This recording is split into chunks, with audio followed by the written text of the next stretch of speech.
കർത്താവിനോട് ഇടപെടുന്നത് സഹോദരിമാരുടെ ഇടയിൽ ഭാരതത്തിൽ വലിയൊരു ഉണർവ് സംഭവിക്കാൻ പോകുന്നു.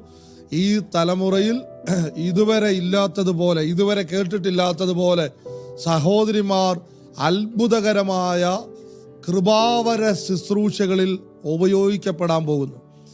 ഒരു പ്രസംഗം കാണാതെ പഠിച്ച് പ്രസംഗിക്കുക മാത്രമാണ് ഇതുവരെ ഇന്ത്യയിലെ സഹോദരിമാർ ചെയ്തുകൊണ്ടിരുന്നത്, അല്ലെങ്കിൽ കൂടുതൽ ആളുകളും ചെയ്തുകൊണ്ടിരുന്നത്. ചിലർ മാത്രം അതിനകത്ത് കൃപാവരങ്ങളിൽ ഉപയോഗിക്കപ്പെട്ടു.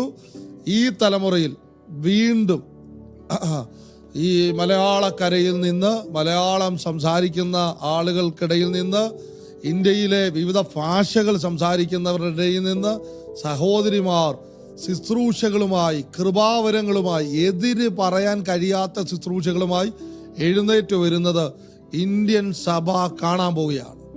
പരിശുദ്ധാത്മാവ് എന്നോട് അങ്ങനെ തന്നെ ഇടപെടുന്നു.